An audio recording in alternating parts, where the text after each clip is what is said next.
Fala galera ligada no Pautas e Táticas, vamos fazer uma análise retrô sobre o Bayern nas 3 temporadas que Pep Guardiola esteve por lá. O que mudou nos padrões táticos do treinador durante a passagem dele no futebol alemão em relação a como ele enxergava o jogo com a experiência apenas no futebol espanhol quando ele treinou o Barcelona.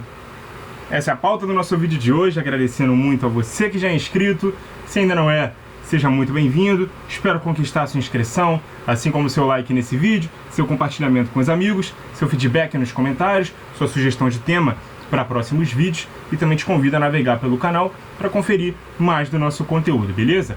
Bom, na primeira temporada, que foi a temporada 13-14, o Guardiola alterou o sistema tático do Jupp Heynckes. O 4-2-3-1 deu lugar ao 4-1-4-1 e algumas peças também foram alteradas, assim como posições de várias outras peças também que se modificaram. Vamos falar devagar porque o vídeo promete ser bastante informativo, beleza?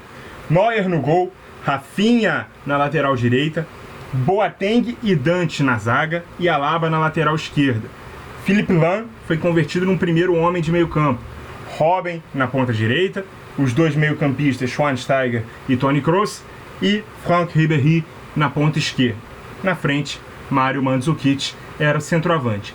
Lembrando que aquele time recebia o Mario Götze como reforço para a temporada, mas ele foi majoritariamente reserva, assim como Thomas Müller, que na primeira temporada também foi para o banco, né? Já que para o Guardiola, num primeiro momento eles tinham mais perfis de atacantes do que de meio-campistas, e sem a figura do 10, né, nesse novo sistema tático, os dois ficaram como opções de reservas ou de rotação de elenco.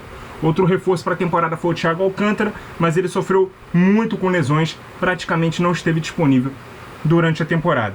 Javi Martinez, que foi volante titular, né, do Heynckes ao lado do Schweinsteiger na temporada anterior, se tornou uma opção de zagueiro para o Guardiola, justamente porque ele queria uma zaga mais adiantada e a zona do campo que o Martinez atuava com o Heynckes e que os zagueiros passariam a atuar a partir dali, né, era praticamente a mesma. Os grandes beneficiados foram Rafinha, que herdou a vaga do titular da lateral direita com o deslocamento do Lahm para a posição de primeiro volante. E o Kroos, que tinha sofrido com lesões na temporada anterior, mas estava muito mais saudável naquela temporada, ganhou uma minutagem muito maior como titular. Vale lembrar que muitos especulavam que o Guardiola ia buscar um falso 9 para o elenco do Bayern, assim como ele fez com o Messi no Barcelona. Esse jogador poderia ser o próprio Müller, o próprio Götze, até mesmo o Ribéry, que foi experimentado dessa maneira na pré-temporada, mas rapidamente Pep entendeu que as demandas do futebol alemão, as particularidades do elenco que ele tinha em mãos, então manteve seu 9 no time, enquanto o Mário Gomes, que revezava até a titularidade com o Mandzukic na temporada anterior, fora negociado com a Fiorentina. Bom, qual era a grande diferença daquele Bayern para o Barcelona?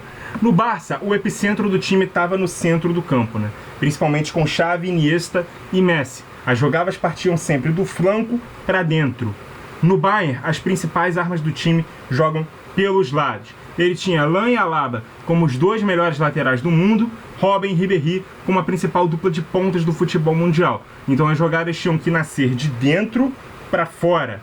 Até por isso, né, a primeira medida foi trocar o Lahm de posição.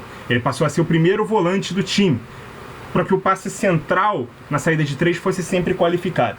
Então sempre que o time abria, naquela época não podia os dois zagueiros entrarem na área para poder fazer a saída de bola, o Lahm era ali aquela opção, né, do passe centralizado. Segundo, Rafinha e Alaba jogaram como laterais invertidos no momento da saída de bola. Eles ocupavam essa região na frente da saída de 3, que implicava também no adiantamento dos dois meio-campistas para frente. Os dois pontas ficavam abertos mesmo no campo de ataque, beleza? Mas por que eles faziam isso? Para que os pontas adversários, se eles perseguissem individualmente os laterais, eles também fossem atraídos mais para dentro. Isso, quando o zagueiro recebesse a bola aberto, ele tinha um canal direto de conexão com o ponta. Ele sempre recebia a bola aqui, ó, mais desmarcado, e poderia fazer esse passe para o ponta. O passe ia mais direto. Lembram quando o Daniel Alves falava que o passe do lateral para o ponta, né, no mesmo corredor, era um passe falso e que a partir dali ele passou a construir por dentro, porque se o Messi tivesse aberto, ele só abria quando o Messi estivesse por dentro, né? Se o Messi estivesse aberto, ele construiria por dentro. E se o Messi fosse por dentro, é aí que o Daniel Alves abriria o posicionamento. Isso no Barcelona. Foi daí que o Guardiola tirou a ideia. Então, se os pontas recebem dos laterais no mesmo corredor, se eles recebessem, eles não iriam avançar muito, né? Era a mesma coisa que o próprio lateral conduzisse a bola um pouco mais para frente. Quando o lateral vem mais por dentro, e até se a opção de passe, né? Se o ponta aqui resolver marcar o ponta do próprio time, aqui do lado direito, por exemplo, Rafinha foi para dentro, o ponta está marcando aqui a linha de passe do zagueiro para o Robben. A conexão pode ser por dentro, e aqui ele já abre uma conexão por fora com esse passe no espaço, não no pé. Se o ponta ficar na lateral, o zagueiro já consegue fazer o passe diretamente, né, para o ponta. Então era muito inteligente essa utilização dos laterais por dentro naquela equipe do Bayern, beleza? Então, outra coisa era o posicionamento, né, dos pontas, o posicionamento corporal deles mesmo, né? Se eles recebem a bola assim, desse jeito, dos zagueiros, eles estão de costas. Se eles recebem dos laterais, as costas dele estão voltadas para a linha lateral. Então eles já recebem a bola em posição de progredir para frente. Então até o posicionamento corporal dos pontas, o Guardiola, ele era muito preocupado com esse tipo de postura, beleza? Então, se o Robben e Ribéry estavam bem abertos, eles poderiam chamar a atenção individual dos laterais adversários. Então sempre as defesas adversárias estavam muito abertas. Olha esse espaço gigante entre os zagueiros e os laterais. Esses espaços tendiam a ser aproveitados pelos dois meias infiltrando, Schweinsteiger e Toni Kroos. Se eles avançavam, a opção de passe dos pontas para dentro se tornavam os próprios laterais, que aqui avançavam, já faziam o sistema variar. Outra coisa, se o ponta se o meia, tivesse por aqui, fosse marcado pelos volantes, e aí numa bola do ponta, ele ameaçou tocar aqui no espaço, o ponta penetrou e levou a marcação do meia, os pontas que eram invertidos, jogavam com o pé trocado, Robben canhoto na direita, Ribéry destro na esquerda, poderiam fazer aquele corte para dentro para poder finalizar, porque aqui o espaço já foi limpo justamente pela infiltração do meia. Então nem sempre o meia passava para poder receber a bola, às vezes era só para arrastar a marcação mesmo, beleza? Então voltando a falar aqui,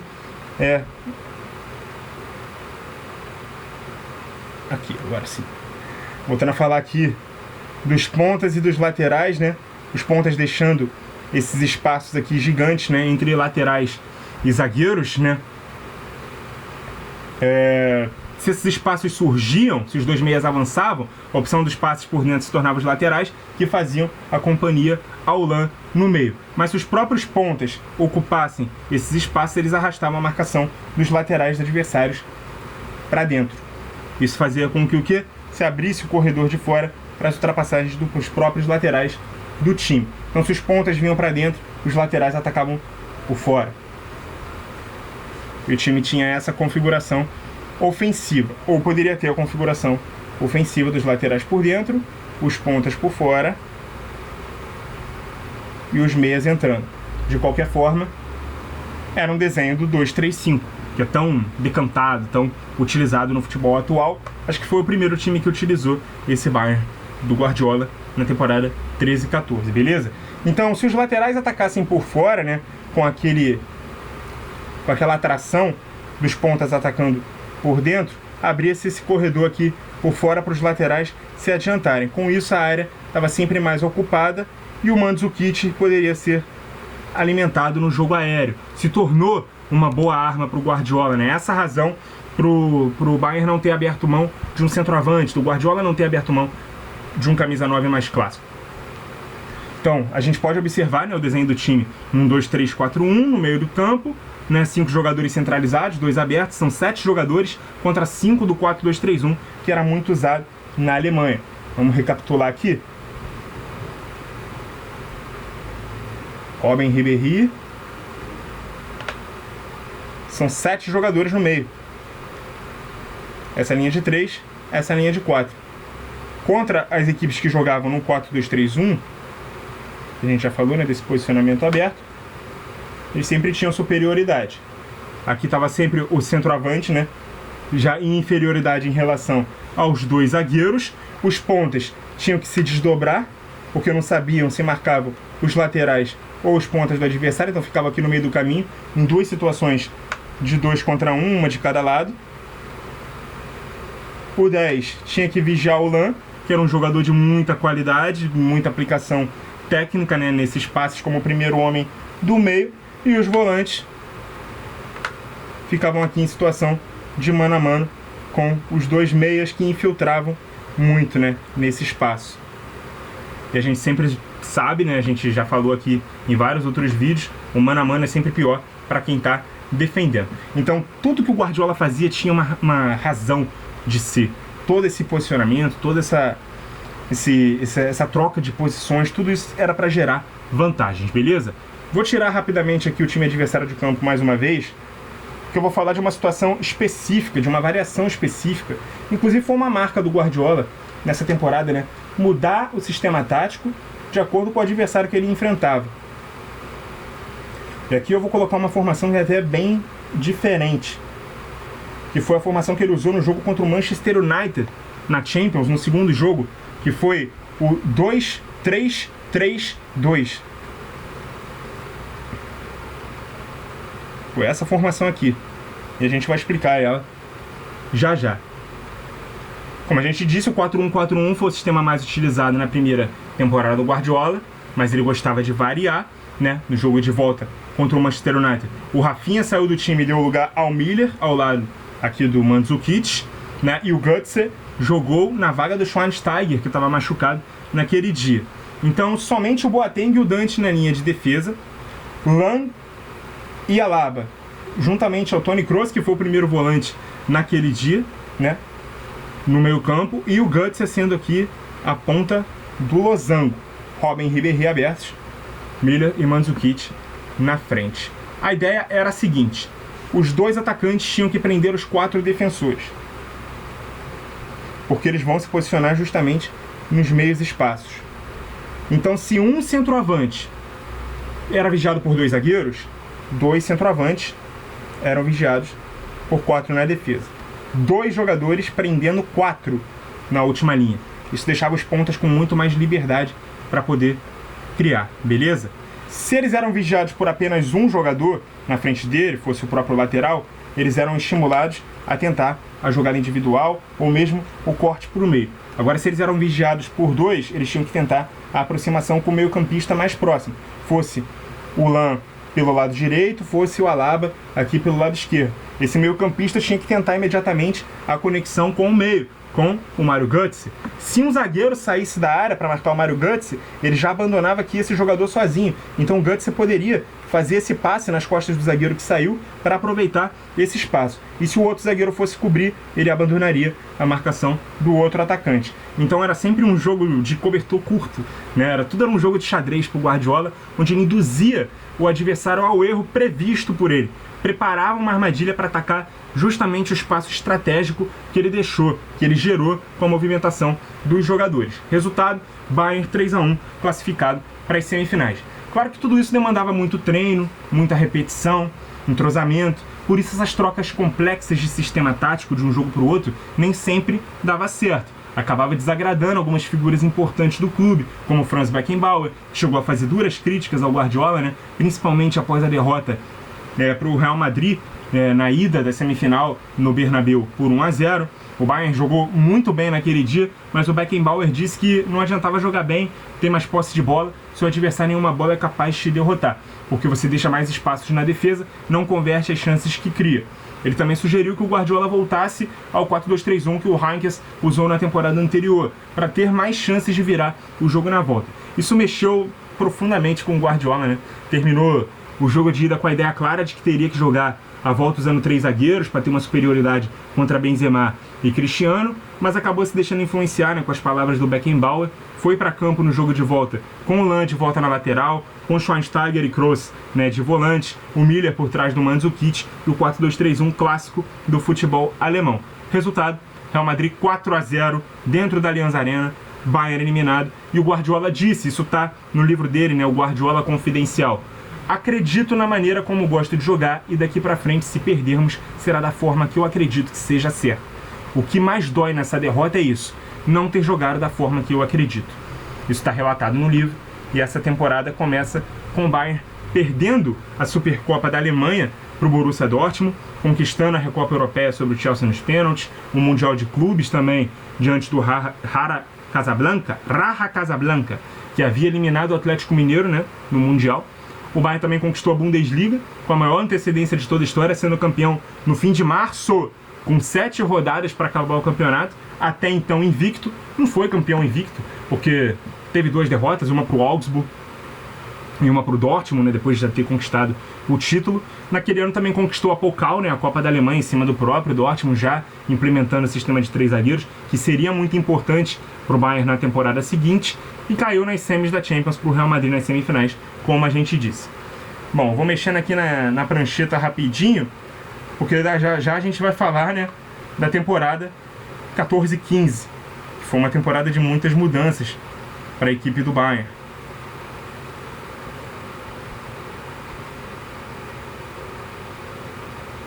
Muitas mudanças táticas, inclusive, né? Depois da Copa do Mundo, o Pepe amadureceu a ideia de começar com 3 zagueiros. Ele recebeu muitos reforços naquela temporada também, né? Primeiro teve as saídas do Kroos para o Real Madrid, do Mandzukic para o Atlético de Madrid, mas também teve as chegadas do Benatia para a zaga, do Bernat para a ala esquerda, o Xabi Alonso para o meio campo e o Lewandowski para o ataque. Eles envenenaram ainda mais a máquina bávara.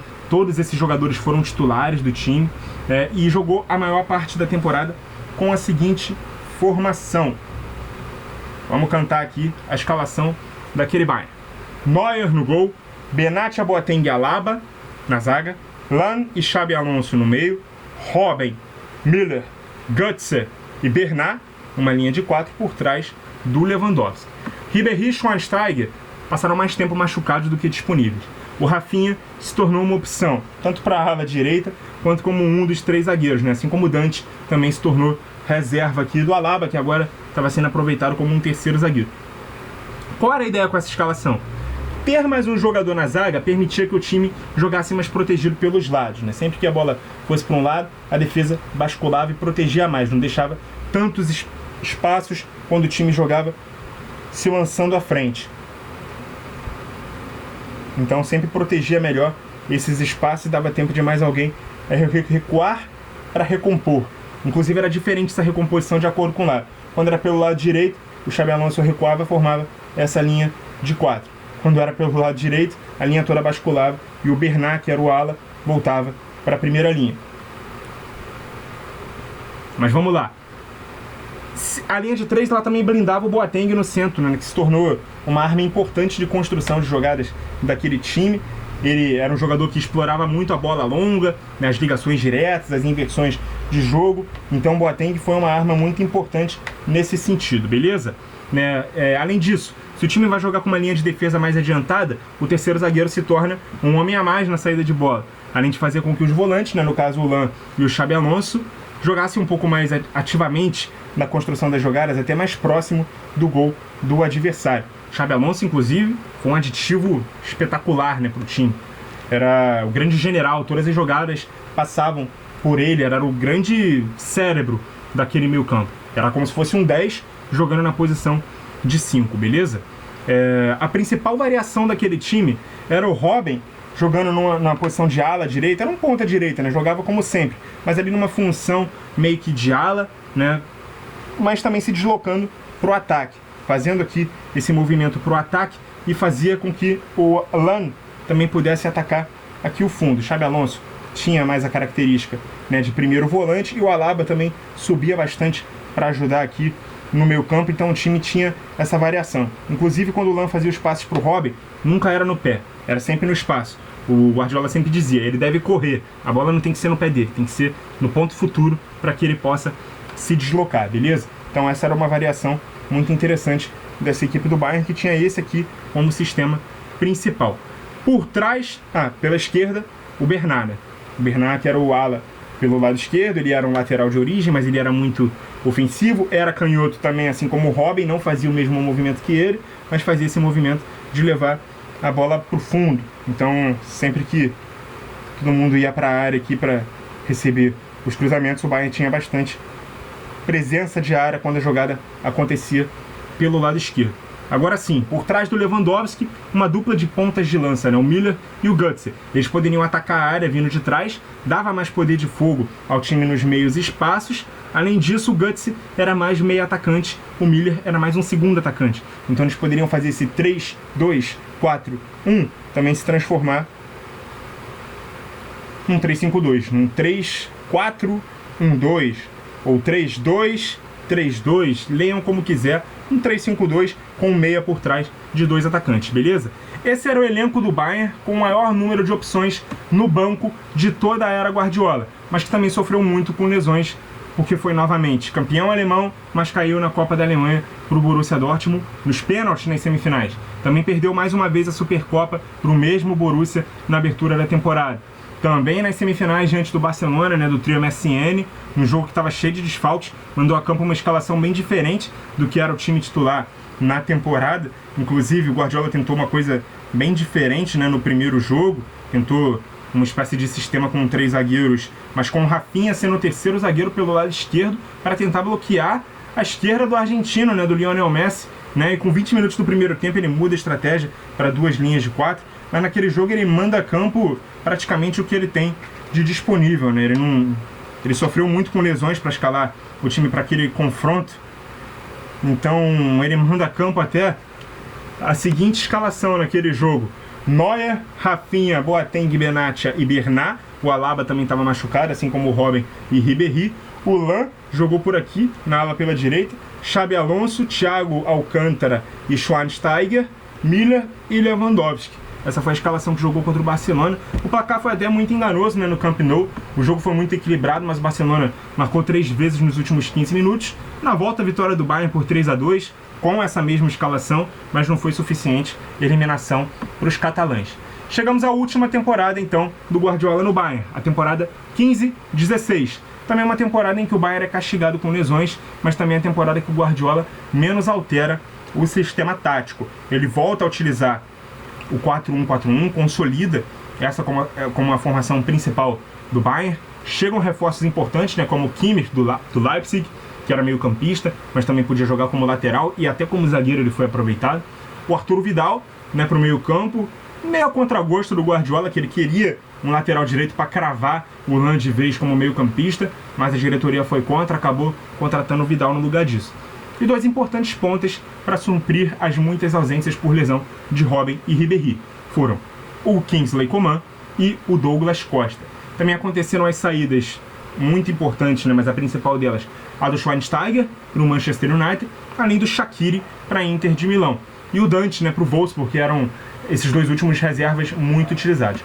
Com isso, o time ao longo daquela temporada teve Neuer, Lan de volta à lateral direita, Boateng, Javi Martinez, aqui eu faço um asterisco no Javi Martinez, e Alaba, Xabi Alonso, mais um asterisco aqui no Robben, que começou a temporada como titular na direita, mas ele...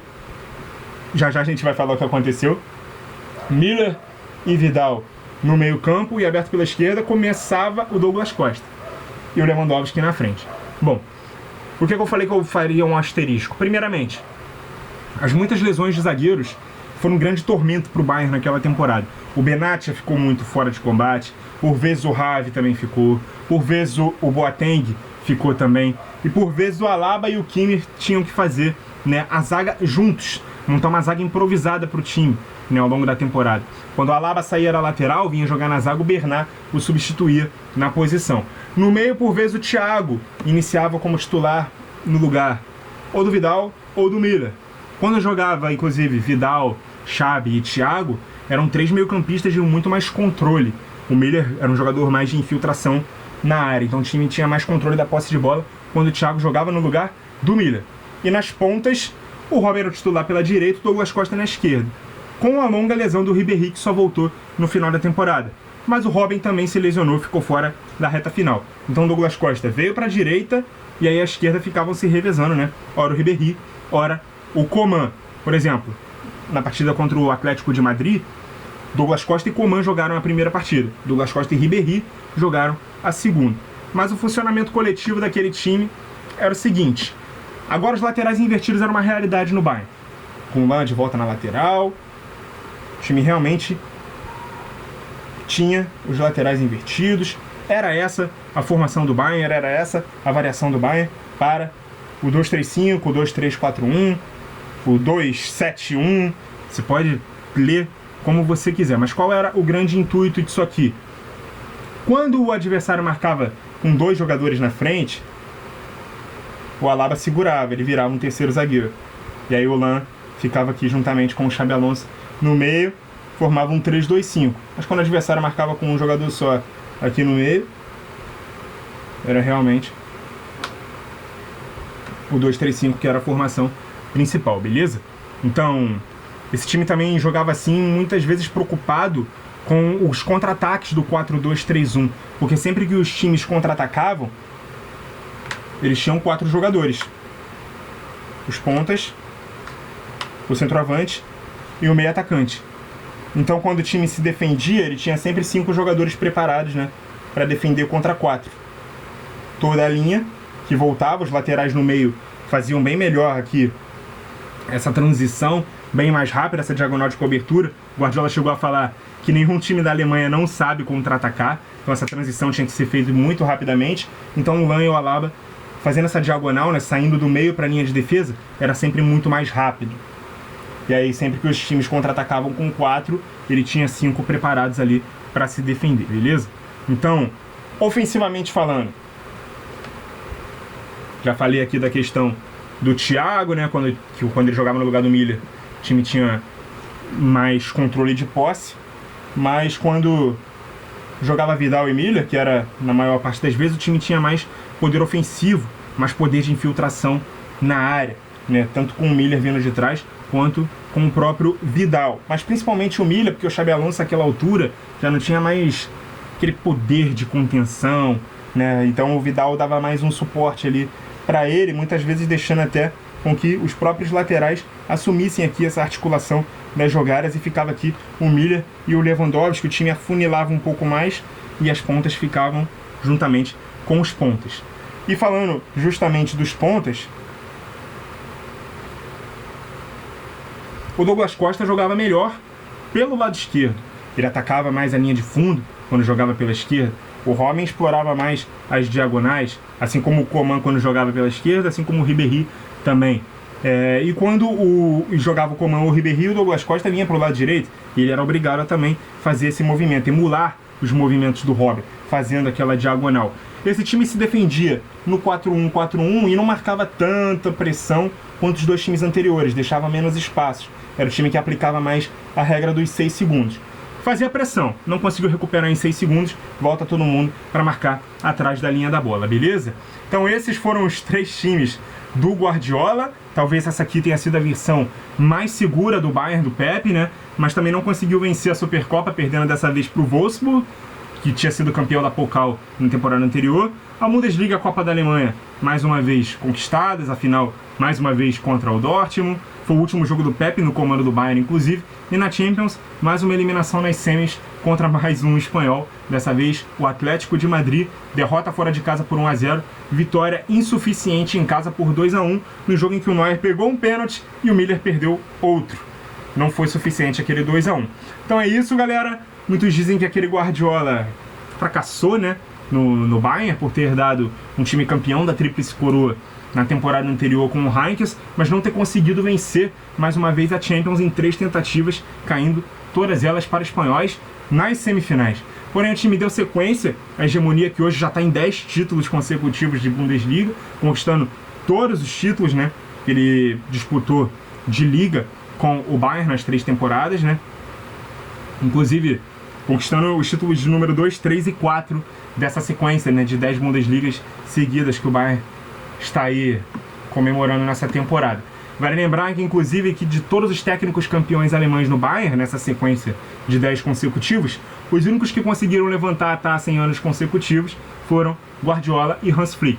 O Heinkes foi técnico em 2012, depois em 2018, o Ancelotti em 2017, o Kovac em 19, o Flick em 20 e 21 e o Nagelsmann em 22, tentando ser mais um para entrar nessa lista, né? Conquistando o 11º e sendo o 3º técnico a conquistar mais de um título consecutivo.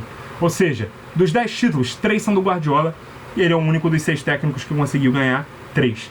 Além de meio que ter começado essa hegemonia, ele deixou um legado, né, de uma forma de jogar. Na Alemanha, que ditou tendência no mundo todo. Os laterais invertidos, variações como 2-3-5, como 3-2-5, que hoje várias equipes reproduzem, se iniciou com o Guardiola no Bayern. Fora a evolução pessoal dele, né, por ter absorvido e adaptado conceitos de jogo muito diferentes ao que ele estava habituado no Barcelona. O Guardiola aprendeu a importância do contra-ataque, né, de se ter um centroavante clássico, que nem sempre se pode marcar com linhas altas. Ele se transformou num treinador melhor e mais completo. Além de, mesmo sem ter erguido a orelhuda com a camisa bávara, também tornou o melhor time que chegou nas mãos dele, né, como o melhor time do mundo, ainda melhor. E mesmo sem novas Champions para chancelar isso, ele elevou ainda mais o nível daquela equipe. Muito obrigado a você que acompanhou o vídeo até aqui. Continue ligado no Pautas e Táticas. E até a próxima!